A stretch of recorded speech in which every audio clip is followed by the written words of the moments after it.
I'm Amanda Price, 32 years old. 21 days ago, I nearly died on my bathroom floor while my mother chose Beyoncé over her grandson. The bleeding started without warning. One moment I was changing my 3-week-old son Oliver's diaper at 4 p.m., and the next I felt a warm gush that soaked through everything. I looked down and saw blood. So much blood. Postpartum hemorrhage. The thing they warn you about but you never think will happen to you. My husband Jason was at work, an hour away in downtown Los Angeles. Oliver was crying because he was hungry and I just started to nurse him when the bleeding began. My hands were shaking so badly I could barely hold my phone. I called 911 first. "Ma'am, how much blood?" the dispatcher asked. "I don't know. A lot. I'm soaking through pads in minutes. I feel dizzy. I'm sending paramedics now. Are you alone? I have a 3-week-old baby. My husband is at work. I need..." The room spun. I grabbed the counter to stay upright. "Stay on the line with me. Is there anyone who can come stay with the baby while we transport you?" Oliver was screaming now. That newborn cry that goes straight through your heart. "I'll call my mother. She lives 20 minutes away. Call her now. I'll stay on the line." I put the dispatcher on speaker and called Mom with shaking fingers. She answered on the 4th ring. "Amanda? What is it?" "I'm at lunch with your sister." "Mom, I need help. I'm hemorrhaging. Postpartum bleeding. The paramedics are coming. I need you to come get Oliver. Right now." There was a pause. I could hear restaurant noise in the background. Laughter. Music. "Hemorrhaging? Are you sure you're not just having a heavy period? You know how you tend to panic about medical things." "Mom, I've soaked through 3 pads in 15 minutes. I'm dizzy. I can barely stand. This is an emergency." "Well, how long will it take?" "Your sister and I have plans tonight. We're seeing Beyoncé at the Forum. The tickets were $800 each." Actually laughed. A hysterical, disbelieving laugh. "Mom, I'm having a medical emergency. I need you to watch your grandson." "Amanda, I raced my kids already. You need to figure out yours. That's what being a mother means. Besides, we've had these tickets for months. Beyoncé's Renaissance tour. It's her last one. We can't miss it." "I'm bleeding out." "You're being dramatic. You're probably fine. Just lie down with your feet elevated. If it's still bad later, go to urgent care." The 911 dispatcher's voice cut in. "Ma'am, the paramedics are 3 minutes away." "Mom, did you hear that? The paramedics are almost here. I need you to come watch Oliver." "Amanda, I'm not canceling our plans because you're having a bad day. Call Jason. Call a friend. Hire a babysitter. You're an adult. Handle it." My sister's voice in the background. "Is Amanda okay?" Mom to her. "She's fine. Just being overdramatic about some bleeding. You know how she is." Then to me, "We have to go. Our appetizers are here. Feel better, honey." She hung up. I stared at my phone, blood pooling beneath me, my newborn son screaming, and my mother had just chosen Beyoncé tickets over my life. The dispatcher's voice was gentle. "Ma'am? Do you have anyone else?" "My husband. But he's an hour away. Call him. The paramedics are arriving now."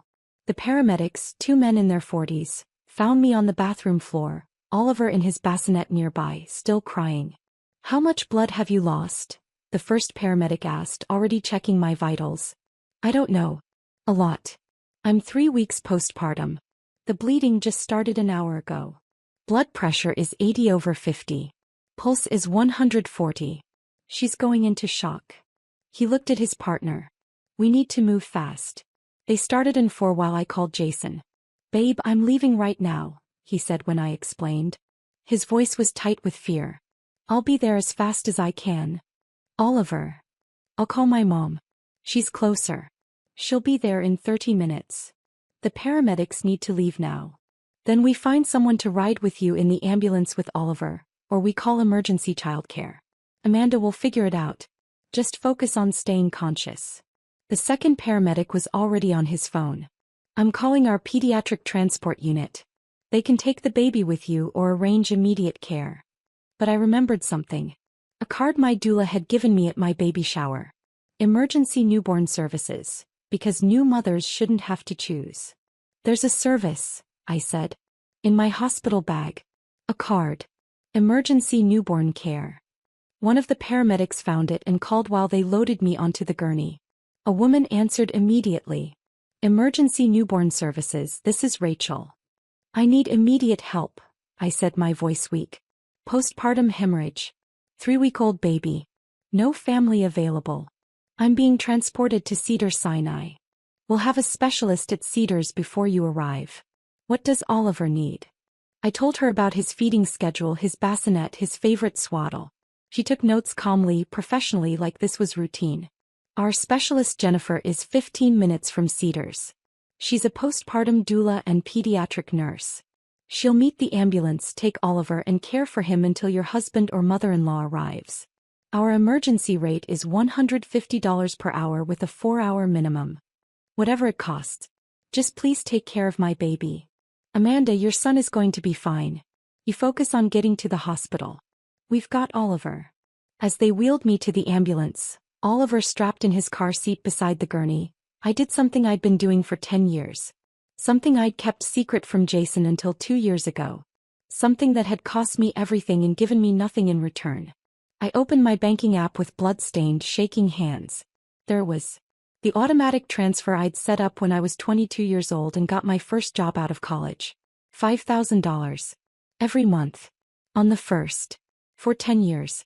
It started when my parents mentioned they were struggling after Dad's business partner embezzled from their company. When Mom said they might lose their house. When my older sister Christina was in grad school and they were stretched thin. Just temporarily, Dad had said. Just until we recover from the losses. 10 years later, the temporary help had become permanent. Dad had recovered. The business was thriving. Christina had graduated and was making 6 figures. But I'd kept sending money because they'd never said to stop. Because I thought that's what good daughters did. $5,000 a month. 12 months a year. 10 years. $600,000. $600,000 to parents who wouldn't drive 20 minutes to watch their grandson while I bled to death. My blood pressure was dropping. The paramedic was talking to the hospital, his voice urgent. With the last of my strength, I canceled the automatic transfer. Then I set up a new one. $5,000 per month to a trust account for Oliver. For his future. For college. For whatever he needed. The money my mother valued more than my life would now go to the grandson she couldn't be bothered to protect. Ma'am, stay with us, the paramedic said. We're almost there. Everything went gray at the edges. If you're genuinely enjoying this story, a quick like would mean the world. It helps me keep creating these stories. I woke up in the ICU with Jason holding my hand and crying. Hey, I whispered. My throat was raw from the breathing tube they'd removed. Oh, thank God. He kissed my forehead, my cheeks, my hands. You're okay. You're going to be okay. Oliver. With Jennifer, the specialist. He's amazing. My mom is on her way from San Diego. She'll be here in an hour. He wiped his eyes. Amanda, you almost died. You lost 3 liters of blood. They had to do emergency surgery. You had retained placental tissue that was causing the hemorrhage. The baby is perfect. Safe. Federal Jennifer sent me pictures. Look. He showed me his phone. Oliver, swaddled in his favorite blanket, sleeping peacefully in a professional-grade bassinet. Jennifer had set up a whole mobile nursery in a private room at the hospital. She's been with him for 6 hours, Jason said. She won't leave until family gets here. She's been pumping for you, bottle feeding him, doing skin to skin. Amanda, this stranger has done more for our son in 6 hours than your mother. He stopped. His face went dark. What did your mom say when you called her? I told him everything. The lunch. The Beyoncé tickets. The I raced my kids comment. The accusation that I was being dramatic.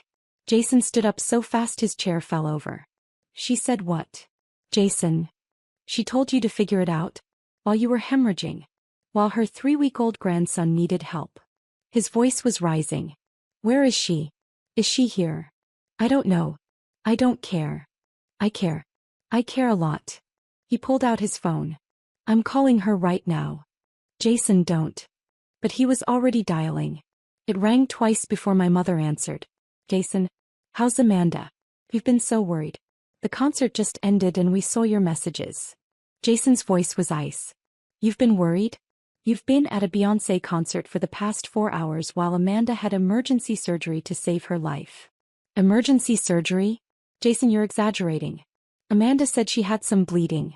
That's normal postpartum. 3 liters of blood, Patricia. She lost 3 liters of blood. Her blood pressure was 80/50 when the paramedics arrived. He went into shock. She could have died. Silence. Well, how are we supposed to know it was that serious? Amanda's always been dramatic about medical issues. She told you she was hemorrhaging. She told you the paramedics were coming. She begged you to watch Oliver. Jason was shaking with rage. And you said no because you had concert tickets. Those tickets were very expensive. We couldn't just. I don't give a damn about your concert tickets. Your daughter almost died. Your grandson was left with strangers because his own grandmother couldn't be bothered. That's not fair. We came as soon as the concert ended. 4 hours later. Amanda was already in surgery. We'd already hired emergency care. You weren't needed anymore because you made it clear you wouldn't show up when it mattered. My mother's voice turned cold. Jason, I understand you're upset, but you're being incredibly disrespectful. We're Amanda's parents. You deserve nothing. You lost that privilege when you chose entertainment over your daughter's life. He hung up. Then he did something I'll never forget. He blocked her number.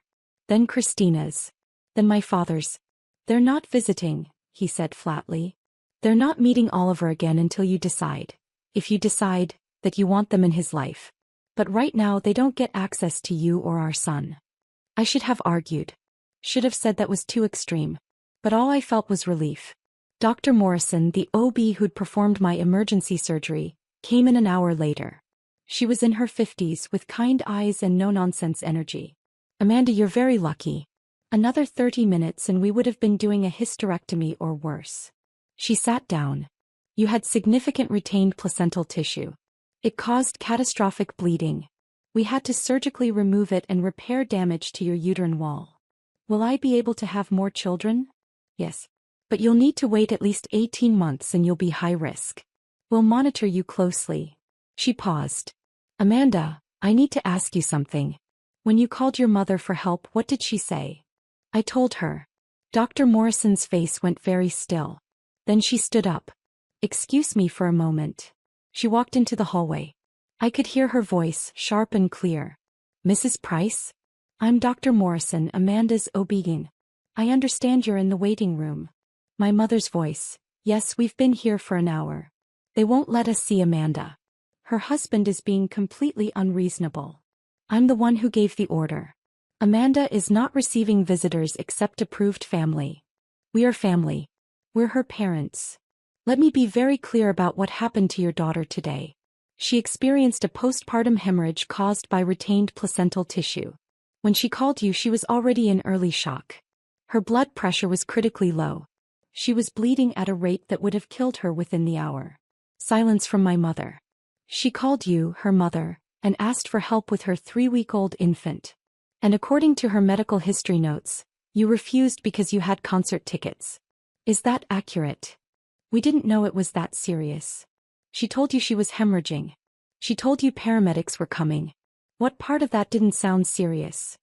Amanda tends to exaggerate. Stop. Dr. Morrison's voice could have cut glass. Your daughter almost died today. She lost half her blood volume. We had to perform emergency surgery. She'll need weeks of recovery. And your first response when she called for help was that you'd raised your kids already, and she needed to figure it out. I didn't mean. I've been an OB for 27 years. I've seen a lot of family dynamics. But I have never in my entire career had a grandmother refuse to help during a life-threatening postpartum emergency because of entertainment tickets. You don't understand. Those tickets were very expensive and your daughter's life was worthless in comparison? Your grandson's need for family support meant nothing compared to a concert. Dr. Morrison's voice dropped. Mrs. Price, I'm going to ask you a question, and I want you to think very carefully before you answer. What question? If Amanda had died on that bathroom floor while you were at your concert, would the show have been worth it? The silence was so long I could hear it from my hospital bed. Then my mother's voice, smaller, that's not fair. Neither is abandoning your daughter during a medical emergency. I suggest you think about that before you try to see her again. Footsteps. Dr. Morrison returned to my room. I'm sorry, she said. I don't usually get involved in family matters. But as your physician, I have to document why you didn't have family support during a critical medical emergency. And Mrs. Price's reasoning was so negligent that I felt compelled to address it. What did she say? Nothing coherent. She left the hospital about 30 seconds after I asked her my question. What question? Dr. Morrison smiled grimly. Whether the concert would have been worth it if you'd died. Jason's mother Ellen arrived from San Diego at 9 p.m. She burst into my room, still in her work clothes, carrying bags of supplies. Oh, honey. She hugged me carefully, avoiding the 4 lines. I came as fast as I could. I brought everything. Nursing pads, comfortable pajamas, those mesh underwear from the hospital, nipple cream, everything. You didn't have to. Of course I did. Your family. He turned to Jason. Where's my grandson? With Jennifer in the family room. She's been incredible. Ellen went to meet Oliver and came back 20 minutes later with him in her arms, tears streaming down her face. He's perfect. Absolutely perfect. She looked at me. Jennifer briefed me on his whole routine. She's been keeping detailed notes. Amanda, this woman is a saint. Jennifer, the emergency care specialist, came in to say goodbye. She was in her 40s, calm and competent. Oliver is all set, she said. I've left detailed notes for Ellen. He's been fed, changed, and he's had plenty of cuddles. You did great today, Amanda. You made the hard calls when it mattered. Thank you. I don't know how to. You already did. You protected your baby when you were literally bleeding out. That's what mothers do. She paused. The bill for my services will be sent to your insurance. Most cover emergency postpartum care. But even if they don't, you made the right call. After she left, Ellen settled into the chair with Oliver. I'm staying as long as you need me. I took family leave from work. I can be here for 2 weeks. Ellen, you don't have to.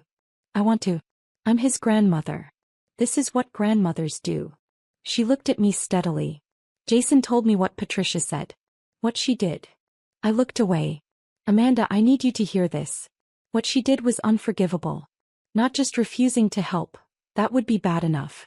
But the reasoning. The dismissiveness. The cruelty of telling you to figure it out while you were in crisis. Ellen's voice was firm. That's not normal. That's not okay. And you don't owe her forgiveness. She's my mother. DNA doesn't obligate you to accept abuse. And make no mistake, what she did was abusive. 3 days later I was discharged. Ellen had transformed our house into a postpartum recovery haven. She'd meal prepped for 2 weeks, set up a nursing station, organized all of Oliver's supplies, and created a schedule that let me rest. You focus on healing and bonding with Oliver, she said. I'll handle everything else. My mother called 17 times the first day I was home. I didn't answer. On day 4 a letter arrived. Handwritten from my mother. Amanda, I don't understand why you're shutting us out like this. We're your parents. We love you. We came to the hospital as soon as we could. Dr. Morrison was incredibly rude to me. She had no right to speak to me that way. I'm considering filing a complaint. The concert situation is being blown completely out of proportion. Yes, we had tickets. Yes, they were expensive. But we would have left if we'd known it was truly serious. You didn't make it sound that urgent. I think you're letting Jason and his mother poison you against us. Ellen has always been jealous of our relationship with you. She's turning you against your own family. We need to talk about the money situation too. We just realized the monthly transfer stopped. We're assuming it's a banking error, but we need you to check on it. We have bills due. Please call us. We miss you and Oliver. Love, Mom. I read it twice, looking for actual accountability. For understanding. For a real apology. All I found was deflection, blame, and a demand for money. I wrote back. You're right that Dr. Morrison was harsh. She was harsh because you told your hemorrhaging daughter to figure it out, because you had concert tickets. She was harsh because your actions were indefensible. You didn't come as soon as you could. You came 4 hours later after the concert ended, after I'd already had emergency surgery. You came when it was convenient, not when I needed you. The concert situation isn't blown out of proportion. You chose entertainment over your daughter's life.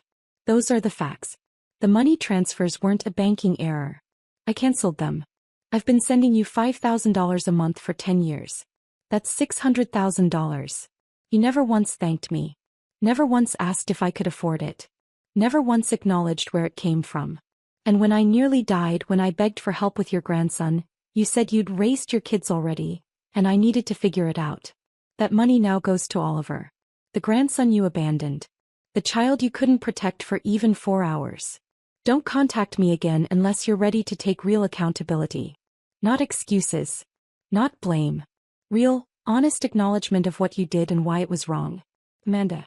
I mailed it before I could second-guess myself. My mother showed up at my house 2 days later. Ellen answered the door. Patricia. What do you want? I need to see my daughter. Amanda doesn't want to see you. I'm her mother. I have a right. You forfeited your rights when you abandoned her during a medical emergency. Ellen's voice was steel. Leave before I call the police. You can't keep me from my own grandchild. Actually, I can. I have power of attorney while Amanda recovers. And she's made it very clear she doesn't want you here. I was listening from the bedroom holding Oliver. My mother's voice rose. This is kidnapping. You're turning Amanda against her own family. I'm protecting Amanda from people who hurt her. There's a difference. I never hurt her. I love her. You told her to figure it out while she was bleeding to death. That's not love. That's neglect. My mother's voice broke. I made a mistake. Can't she forgive me? That's not for me to decide. But Patricia, if you want any chance of forgiveness, you need to understand what you did. Actually understand it. Not make excuses. Not blame others. Actually sit with the reality that you chose a concert over your daughter's life. It wasn't like that. It was exactly like that. And until you can admit it, you won't be welcome here. I heard my mother's footsteps retreating. A car door slamming. The engine starting. Ellen came back inside shaking. I'm sorry, she said. I know she's your mother. But I couldn't let her. Thank you. I was crying. Thank you for protecting me when she wouldn't. 6 weeks postpartum, I had my follow-up with Dr. Morrison. You're healing beautifully, she said after the exam. Physically, you're recovering well. How are you doing emotionally? Better than I expected.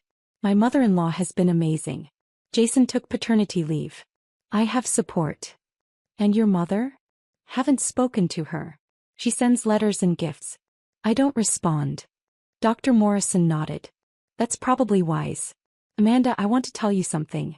In my 27 years as an OB, I've seen a lot of postpartum emergencies. And family dynamics always reveal themselves in crisis. What do you mean?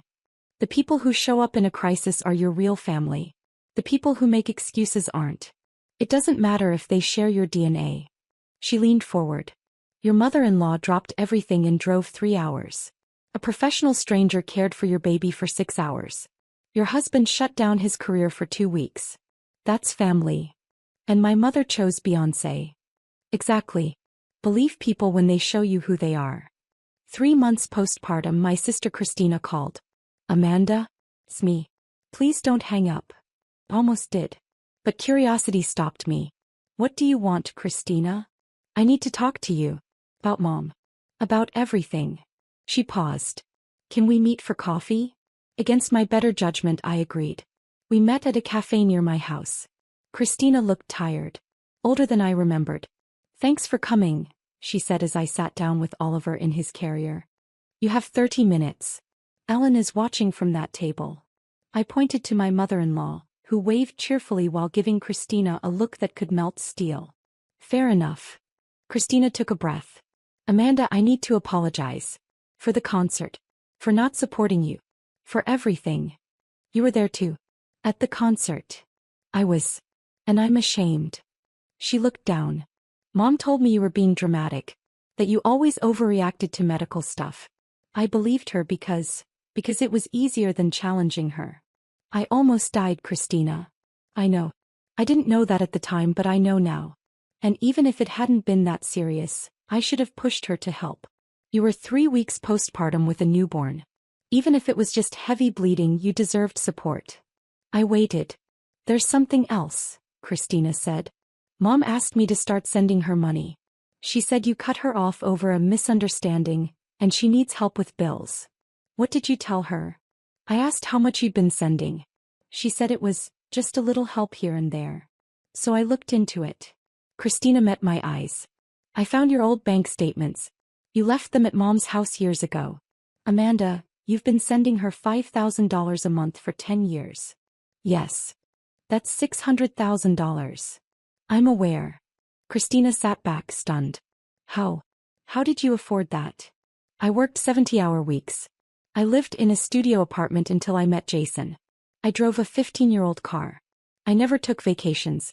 I sacrificed everything to make sure they were comfortable. Why didn't you tell me? Because every time I tried to talk about money or family responsibility, Mom would say you were in grad school or just starting your career or had student loans.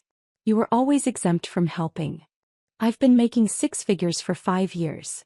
I know. And Mom never asked you for a dime. Just me. Always me. Christina was quiet for a long moment. She asked me for $4,000 a month. Said it was temporary. I sent her $8,000 total before I started asking questions. She'll bleed you dry if you let her. I already told her no. She called me ungrateful. Said I was abandoning her just like you did. Christina's voice shook. I finally saw it. The manipulation. The way she uses guilt and obligation.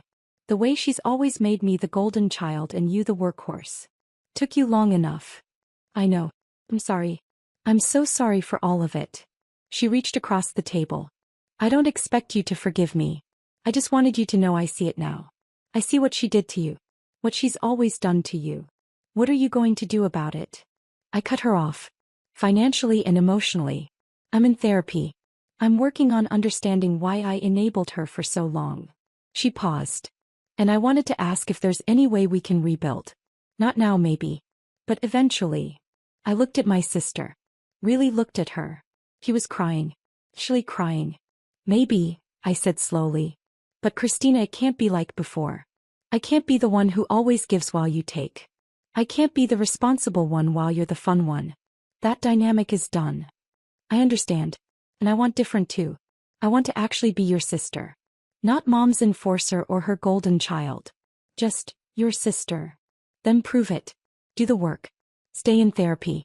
Set boundaries with Mom. And maybe in a year or so we can try. A year. You had 32 years of preferential treatment.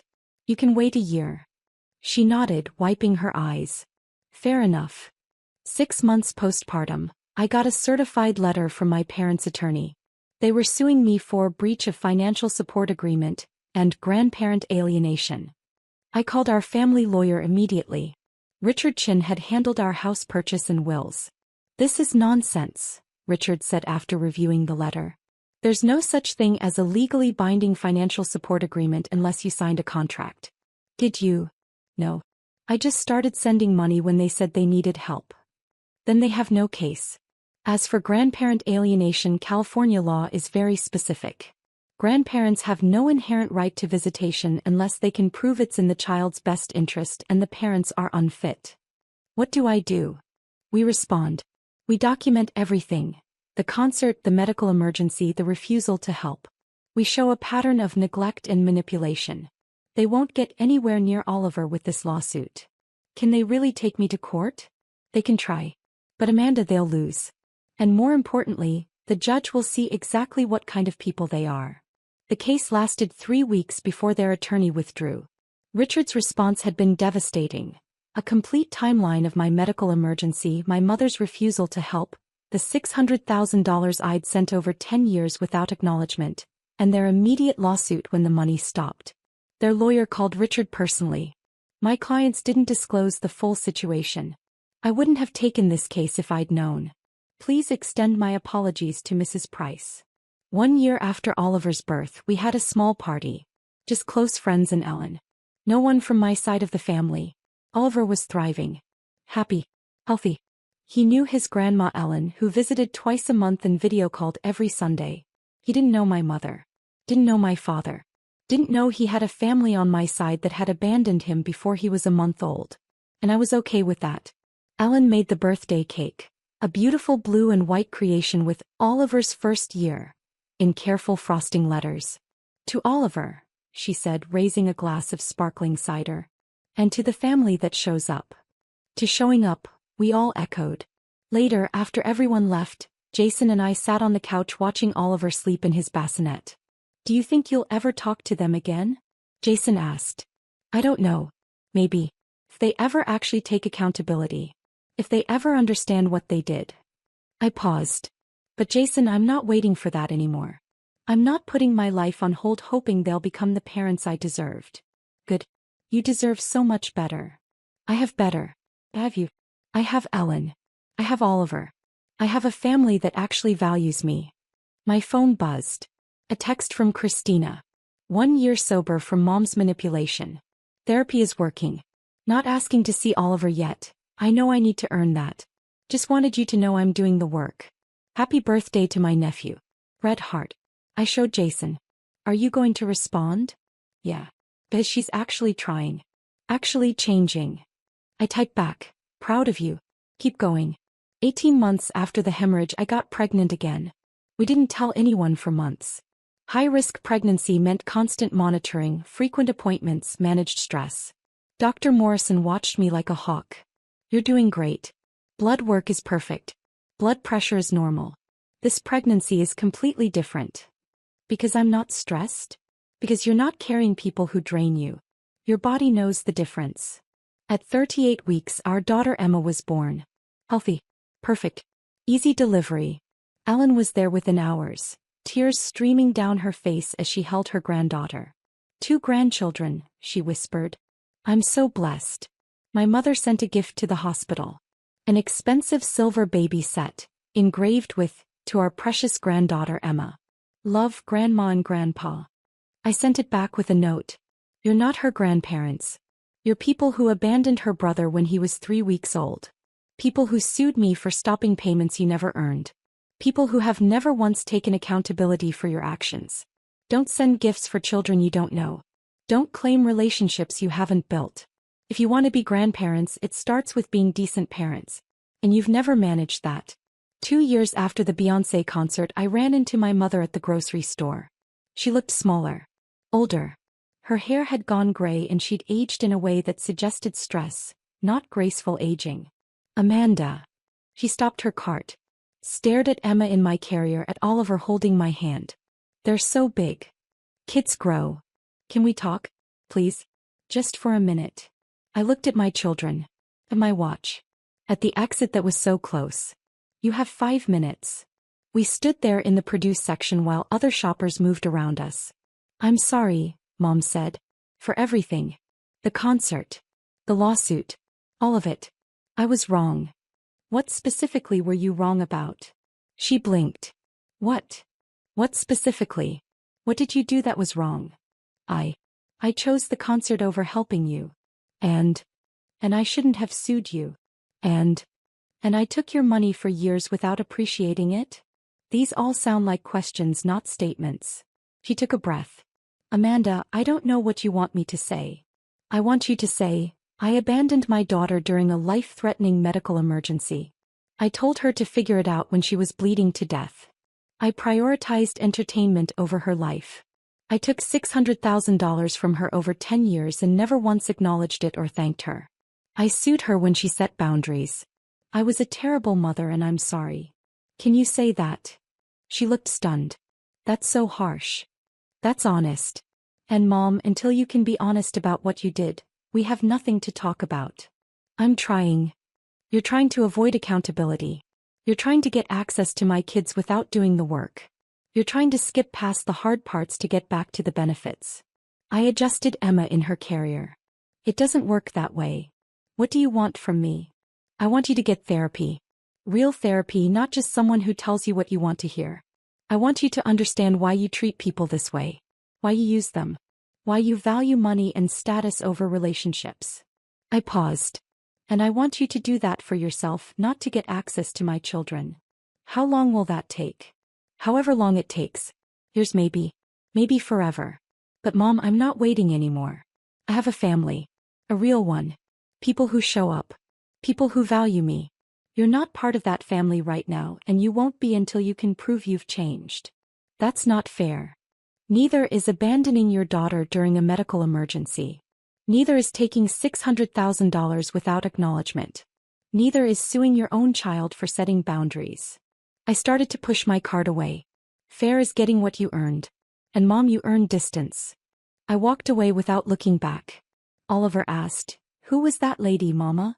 "Someone who used to be in our family." "Is she in our family now?" "No, baby. She's not." "Oh. Okay." He went back to looking at the apples. "My name is Amanda Price. I'm 34 years old. I'm a mother of two, a wife and a daughter-in-law to the best mother-in-law in the world. I used to be a daughter too. Used to send my parents $5,000 a month. $600,000 over 10 years. Used to believe that family meant accepting whatever treatment they gave me. 2 years ago, I nearly died from a postpartum hemorrhage while my mother chose a Beyoncé concert over her grandson. An ER doctor asked her one question that made her go white. If Amanda had died, would the show have been worth it? She never answered. I've lost a lot. I lost the parents I wished I had. I lost the fantasy of what family was supposed to be. I lost $600,000 that could have changed my life. But I gained everything that matters. A husband who protects me. A mother-in-law who shows up. Children who will never wonder if they're valued. Peace. Self-respect. Freedom. My mother still sends cards on birthdays. Still tries to make contact. Still wants a relationship without accountability. And I still say no. Because I learned something in that bathroom, bleeding out while my mother chose entertainment. Some people will only love you for what you provide. The moment you stop providing it, they'll show you exactly who they are. Believe them. If anyone out there is funding their own mistreatment, sending money to people who don't value you, accepting scraps of love from people who should give it freely, you deserve better. You deserve people who would drive 3 hours in the middle of the night. People who would cancel concerts for your emergencies. People who would fly across the country without being asked. You deserve family that shows up. And if your DNA family won't be that, build a chosen family that will. Because at the end of the day, family isn't who shares your blood. Family is who shows up when you're bleeding. Drop a comment and let me know where you're listening from. And if you've walked away from family members who treated you like an ATM, you're not alone. We're all building better families, one boundary at a time.